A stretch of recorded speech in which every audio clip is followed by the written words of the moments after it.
What's up, guys? Last night I posted my first day video with the Mizuno Wave Rebellion Flash 2. We unboxed it. You saw some of my use with the shoe. We did a little bit of a fit and feel analysis. I also posted the shoe on Instagram yesterday and fielded some of your questions. And while I did have time to answer them yesterday after my 6x800 workout in the shoe, I didn't have space to add that in the video yesterday because it was already up to 20 minutes long. So in this video, I'm gonna give you my initial thoughts on the first run experience with the shoe, how it felt out there on the run, and then I'll get into all of your awesome questions that you sent me on the Flash 2. So if you are interested in buying the shoe, make sure to use my link through Running Warehouse. I'll put it in the description below. Doing that helps support the channel, it helps keep me going, and Running Warehouse does have a 90-day return policy, which in the case of this shoe is actually super helpful because it has a little bit of a weird feeling and you may or may not like it. All right, guys, so with that, let's get into it. Anyway, I digress. Let me give you 2 minutes on how I felt about the shoe before I get into your questions. So it feels like we've had a few of these shoes coming through the office recently that feel really good when running with strength up on the forefoot. Now, this is a paradigm that I've used when describing the Boston 12, when describing the Velocity Nitro 3, and also when describing the Alpha Fly. And I think that might be the most similar feeling shoe to this that I've tried recently, that Nike Alpha Fly Next% 3. And similar to this shoe, that Alpha Fly has a cutout. Matter of fact, let me go grab it. You can see these things have a pretty similar geometry on the bottom here, where you see on the Alpha Fly, it cuts out and stops right here. And then on the Mizuno, it does the same thing. Now, the Mizuno is going to be a little bit less natural feeling than the Alpha Fly. When you are standing flat like this, it almost feels like the platform is going up, slanting, giving you a negative drop. Alpha Fly doesn't feel like that as much because you do get more ground contact flat here. But when you're getting out there on the run, it doesn't feel great to land on the heel. So with this Mizuno Wave Rebellion Flash 2, running up on the forefoot felt great. There's a ton of foam up here. So when turning over the legs, when getting it going, I ended up doing 6x800. I did most of them at around a 530 to 540. So definitely not an all out, but for where my fitness is right now and for the style of training I've been doing, it felt good to get that turnover. I didn't feel like I probably could have gone too much faster just because I haven't been running very fast recently. Over in the summer, I was doing mile repeats at a 520 something pace. I don't know if I could do that right now. I'm more in an endurance phase. Anyway, this felt great when running up on the forefoot. There's a ton of foam, super comfortable, and it did pop you off. Now, it's not as bouncy as something like the Takumi Sen or even the Boston 12. It does feel like you're getting a little bit more of a soft squish up here, but as I was turning over the legs, it felt really good to land up here. Now, when not running super fast, when doing a little bit of slower jogging, in those recovery, 2-minute recovery jogs, when doing the warm-up, felt a little bit awkward. It felt like I had to shuffle along and I had to forefoot strike a little bit more than I'm used to, which is not great. It seems like the shoe might be something that I would reserve for track work or days where I know I'm gonna be going out there and running sub-marathon pace for the entirety of the run.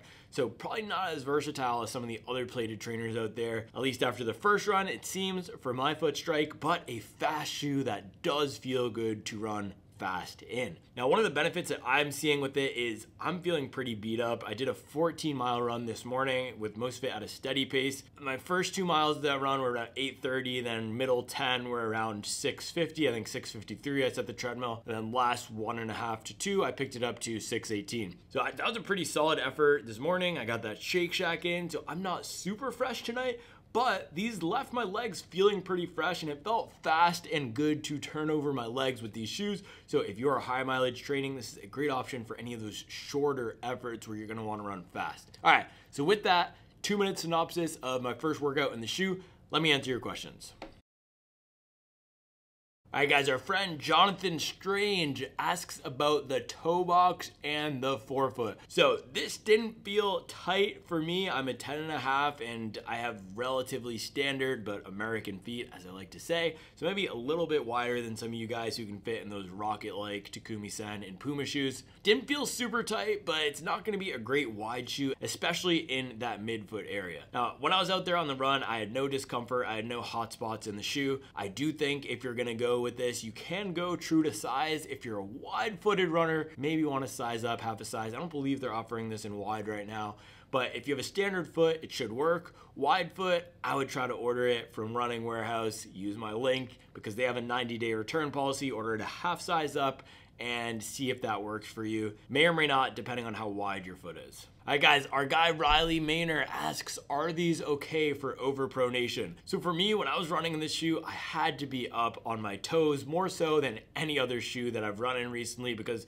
there is nothing to land on in the heel, and it actually punishes you a little bit for landing midfoot to rear foot. It feels like there's a braking force from this middle platform here, and when standing on it or walking, you can feel pressure in your arch from the way that this midsole is set up. So it really encourages that forefoot strike, and maybe I'm wrong, you could ask doctors running about this, but I think it's impossible to overpronate when running on your tippy toes, which is what you have to do when you're running fast in the shoe. So if you are a stronger runner, if that overpronation is only coming from a little bit of an imbalance, but you do feel like you have good strength in your legs, good strength in your feet, I think this could be okay. However, if you need a serious stability shoe and you don't have great strength in your ankles, I would not go for this shoe. This is not going to provide a ton of support. You are going to have to really use that strength of the ankles, use those toes, and use those feet to grip down using that front of this platform here. So for serious overpronators, probably not due to the lack of strength, but if you only need a little bit of support and you can run up in your forefoot, then yes, this would be okay for mild overpronators. All right, guys, my good friend Marathon_216 asks, how stable is it? So we just addressed a little bit, and then is it good for forefoot strikers as a daily trainer? So let's go in reverse order. Is it good for forefoot strikers? Absolutely. This is one of the best fast running shoes that I've tried for forefoot strikers. It's not going to be as bouncy, at least out of the box first run, I don't believe, as the Boston 12, but it is really comfortable for landing up on the forefoot and for running fast. So awesome shoe for forefoot strikers. As a daily trainer, absolutely not. There's no way I would use this as a daily trainer. This is not good for jogging. It's not good for a standard everyday running pace. Even if you are a forefoot striker, it's going to be a bit awkward and clunky for just rolling through your everyday miles. So I would not suggest this. However, Mizuno, if you guys are listening, you're probably not listening, but you should be listening. I'll give you some free consulting here. What you got to do in your next daily trainer. Now, I know you're coming out with that unnamed shoe with the 45mm stack and the wave plate and the zebra print. That's great, but what you got to do is take this top layer of foam here, this Energy Light Plus, okay? Get about a 33 to 36mm stack in the heel, and then give us a 6 to 8mm drop, so whatever that is in the forefoot. You can go with a similar upper as this, maybe a little bit more padding. Put a robust outsole on the bottom, similar to what we're gonna see in that Wave Sky. Sell it for $145. You could even sell it for $150. You can call it the Mizuno Wave Rush 1.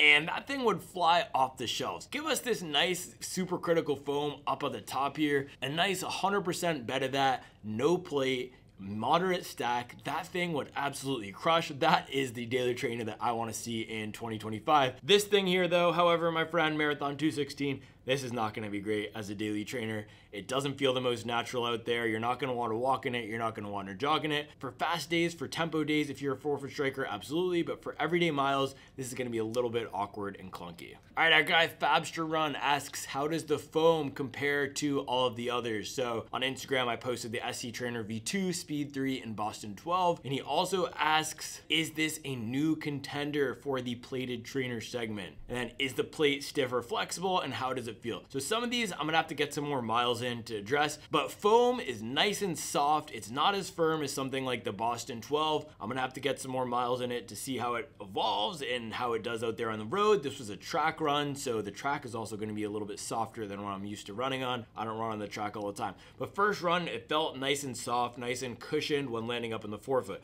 The plate is not flexible, so this is not going to be as flexible as the Speed 3. This is going to be pretty stiff. There is a little bit of this side-to-side flexibility because it's a plastic plate versus a carbon fiber plate, but in terms of forefoot flexibility, not at all. This is not going to flex whatsoever. It really rewards you landing, planting it up here in this forefoot area and rolling through at the top of the foot. Is this a new contender for the plated trainers?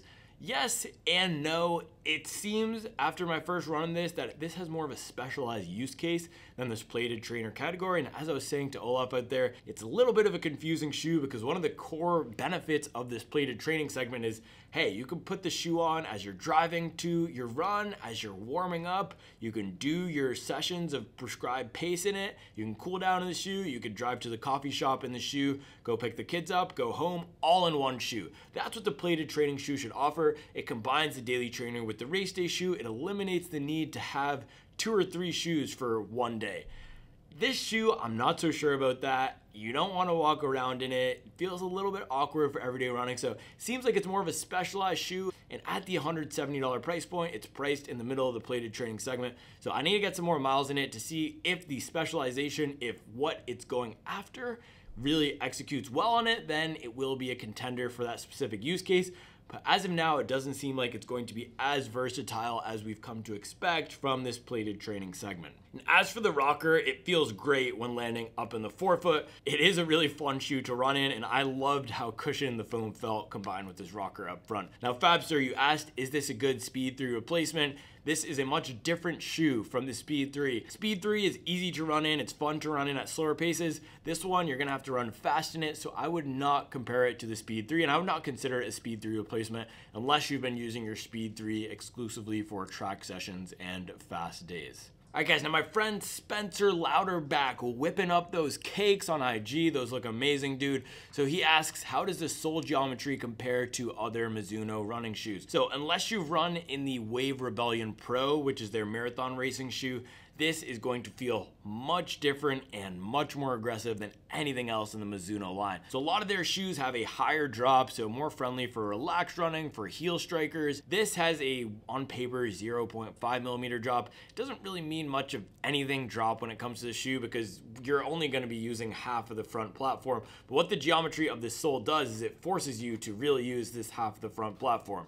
So much different than those shoes because you have to be running fast in this shoe, unlike a lot of the other Mizuno line. So if you're used to something like the Inspire or the Sky and you want a track shoe or a fast training shoe, this could be good to pair with it, but I wouldn't expect it to feel like anything else you've run in unless you're, of course, familiar with that Wave Rebellion Pro 1. All right, guys, now our friend Abel Squires is asking about comparisons to the Hyperion Max because of how the midsole looks here, and then the Mach 4 and Mach 5. So Hyperion Max is actually a great comparison. Other than the Alpha Fly, that's probably the most similar to this shoe, and the Hyperion Max was actually a shoe I didn't get along with too well because the way that the foam cut out in the back plus that firmer foam feeling made it a punishing shoe for relaxed running as a heel striker, and even for faster running, it wasn't the most friendly for my cadence, my foot strike, and the way that I run. On the first run, this felt like maybe a little bit of a similar thing, but because it's so aggressive with the heel cutout, I had to run up on my toes, so it was a little bit easier to get along with the shoe,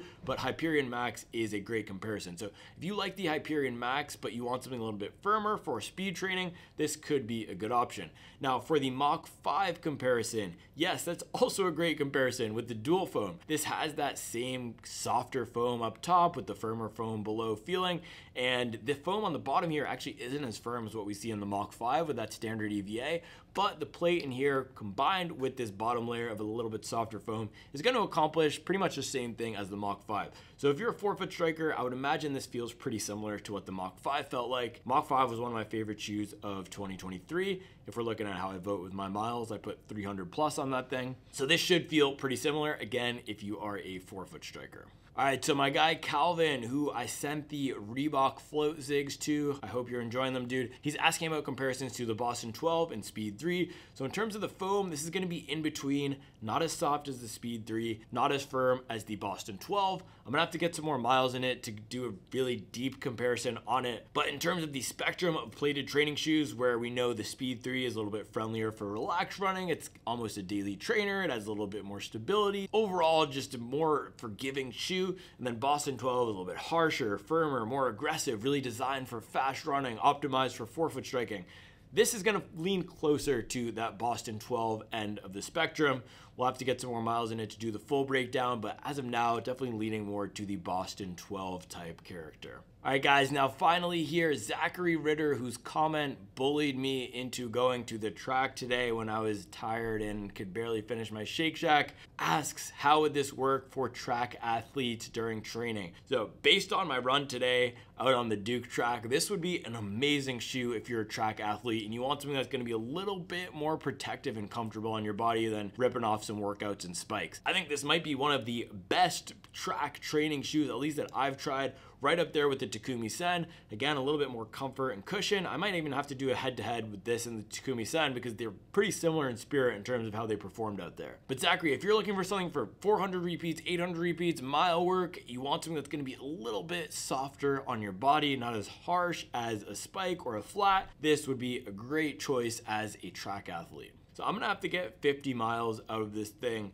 somehow. I'm not sure how I'm gonna do that because I think this might be my new track work shoe. Maybe I'm gonna have to do a bunch of track runs to get it up to that point. Who knows? But so far, I like the shoe. These are my initial thoughts. Please let me know any other questions that you have in the comments below. If you are considering buying the shoe, please use my link, which I'll make sure to have on the card somewhere, and I'll also put it right in the description. That helps support the channel, helps keep me going, and I appreciate all of your support. So all right, guys, thanks so much for watching. I'll be back tomorrow with another video.